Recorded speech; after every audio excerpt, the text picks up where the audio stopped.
बिस्मिल्लाहिर्रहमानिर्रहीम। और अलबत्ता तहकीक आसान किया हमने कुरान को वास्ते नसीहत के, पस क्या है कोई नसीहत पकड़ने वाला। और हमने कुरान को समझने के लिए आसान कर दिया है, तो कोई है कि सोचे समझे। सूरतुल बकरा। बिस्मिल्लाहिर्रहमानिर्रहीम। अलिफ लाम मीम। ये किताब कुरान मजीद, इसमें कुछ शक नहीं कि कलाम अल्लाह है, अल्लाह से डरने वालों की रहनुमा है। जो गैब पर ईमान लाते और आदाब के साथ नमाज पढ़ते और जो कुछ हमने उनको अता फरमाया है इसमें से खर्च करते हैं, जो किताब ए मोहम्मद सल्लल्लाहु अलैहि वसल्लम तुम पर नाजिल हुई और जो किताबें तुमसे पहले पैगंबरों पर नाजिल हुईं, सब पर ईमान लाते और आखिरत का यकीन रखते हैं। यही लोग हैं अपने परवरदिगार की तरफ से हिदायत पर हैं और यही निजात पाने वाले हैं। जो लोग काफिर हैं उन्हें तुम नसीहत करो या ना करो, उनके लिए बराबर है। वो ईमान नहीं लाने के, अल्लाह ने इनके दिलों और कानों पर मुहर लगा रखी है और उनकी आँखों पर पर्दा पड़ा हुआ है। इनके लिए बड़ा अजाब तैयार है। और बाज़ लोग ऐसे हैं जो कहते हैं कि हम अल्लाह पर और रोज़े आखिरत पर ईमान रखते हैं, हालांकि वो ईमान नहीं रखते। ये अपने पिंदार में अल्लाह को और मोमनों को चकमा देते हैं, मगर हकीकत में अपने सिवा किसी को चकमा नहीं देते और इससे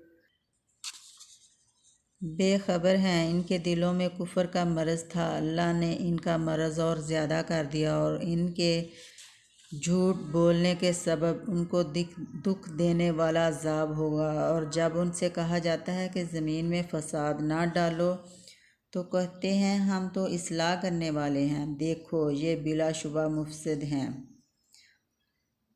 लेकिन ख़बर नहीं रखते। और जब इनसे कहा जाता है कि जिस तरह और लोग ईमान लाए तुम भी ईमान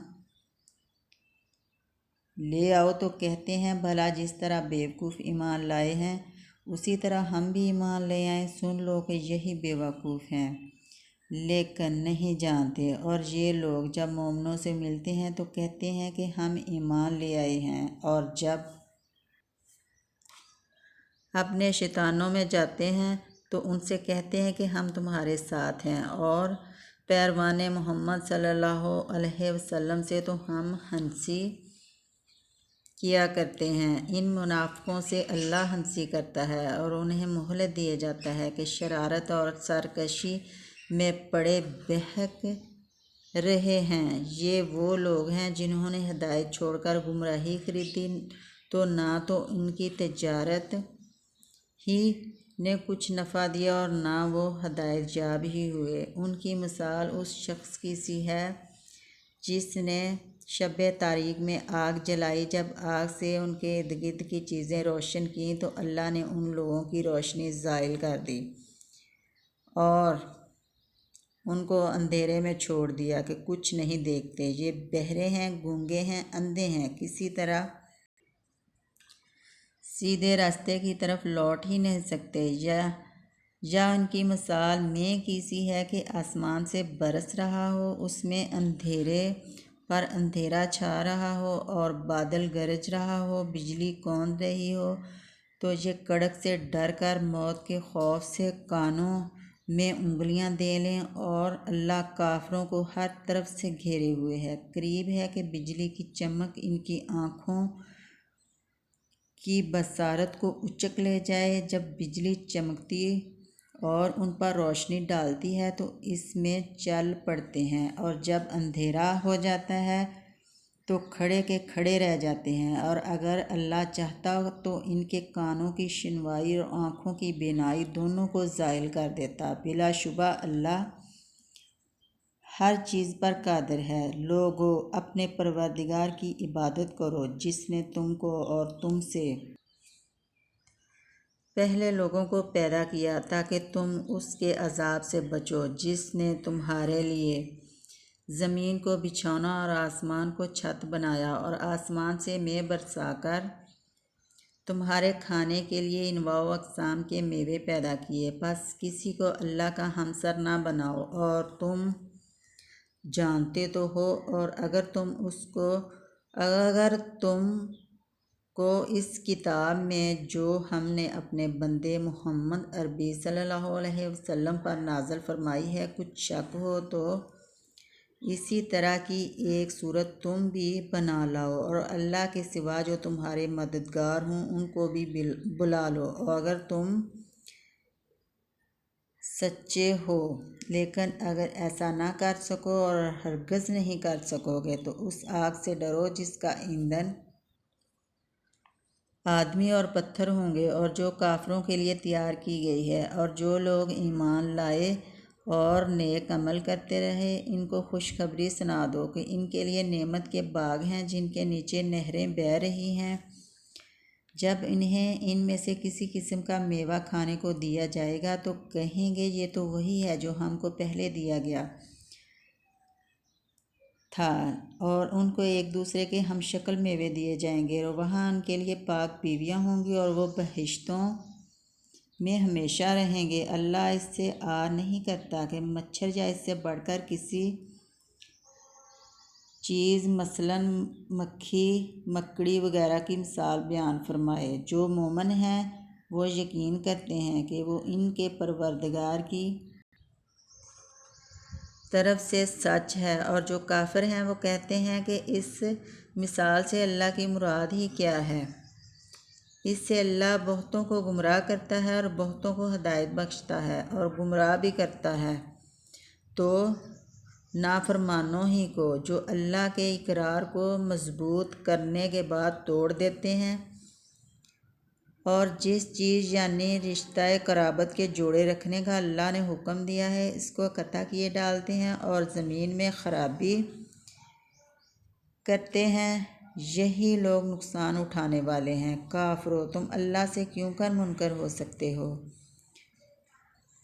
जिस हाल में तुम बेजान थे तो इसने तुमको जान बख्शी, फिर वही तुमको मारता है, फिर वही तुमको ज़िंदा करेगा, फिर तुम उसी की तरफ लौट कर जाओगे। वही तो है जिसने सब चीज़ें जो ज़मीन में हैं तुम्हारे लिए पैदा की, फिर आसमानों की तरफ मुतवज्जो हुआ तो उनको ठीक 7 आसमान बना दिया, और वो हर चीज़ से ख़बरदार है, और वो वक़्त याद करने के काबिल है जब तुम्हारे परवरदिगार ने फ़रिश्तों से फरमाया कि ज़मीन में अपना नायब बनाने वाला हूँ। उन्होंने कहा, क्या तो इसमें ऐसे शख्स को नायब बनाना चाहता है जो ख़राबियाँ करे और कुछ तो खून करता फिरे, और हम तेरी तारीफ़ के साथ तस्बीह और तकदीस करते रहते हैं। अल्लाह ने फरमाया, मैं वो बातें जानता हूँ जो तुम नहीं जानते। और उसने आदम को सब चीज़ों के नाम सिखाए, फिर इनको फरिश्तों के सामने किया और फरमाया कि अगर सच्चे हो तो मुझे इनके नाम बताओ। उन्होंने कहा, तू पाक है, जितना इल्म तूने हमें बख्शा है इसके सिवा हमें कुछ मालूम नहीं, बेशक तू दाना और हिकमत वाला है। तब अल्लाह ने आदम को हुक्म दिया कि आदम तुम इन चीज़ों के नाम बताओ। जब उन्होंने इनके नाम बताए तो फरिश्तों से फरमाया, क्यों मैंने तुमसे नहीं कहा था कि आसमानों और ज़मीन की सब पोशीदा बातें जानता हूँ, और जो तुम ज़ाहिर करते हो और जो पोशीदा करते हो सब मुझको मालूम है। और जब हम ने फरिश्तों को हुक्म दिया कि आदम के आगे सजदा करो तो वो सब सजदे में गिर पड़े, मगर शैतान ने इनकार किया और गरूर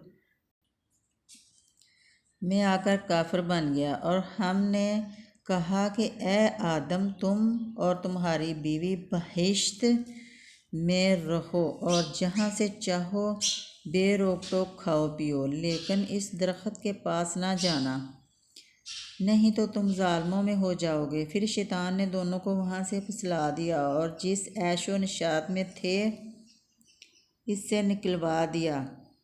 इससे इनको निकलवा दिया। तब हमने हुक्म दिया कि बहिश्त बरी से चले जाओ, तुम एक दूसरे के दुश्मन हो और तुम्हारे लिए ज़मीन में एक वक्त तक ठिकाना है और माश मुकर्रर कर दिया गया है। फिर आदम ने अपने परवरदिगार से कुछ कलमात सीखे और माफ़ी मांगी तो उसने इनका कसूर माफ़ कर दिया। बेशक वो माफ़ करने वाला और साहिब रहम है। और हमने फरमाया कि तुम सब यहाँ से उतर जाओ। जब तुम्हारे पास मेरी तरफ से हदायत पहुँचे तो उसकी पैरवी करना, कि जिन्होंने मेरी तरफ से हदायत की पैरवी की तो उनको ना कुछ खौफ होगा और ना वो गमनाक होंगे, और जिन्होंने इसको कबूल ना किया और हमारी आयतों को झुटलाया वो दोज़ख में जाने वाले हैं और वो हमेशा इसमें रहेंगे। ए आले याकूब, मेरे वो एहसान याद करो जब मैंने तुम पर किए थे। आले याकूब, मेरे वो एहसान याद करो जो मैंने तुम पर किए थे और इस इकरार को पूरा करो जो तुमने मुझसे किया था।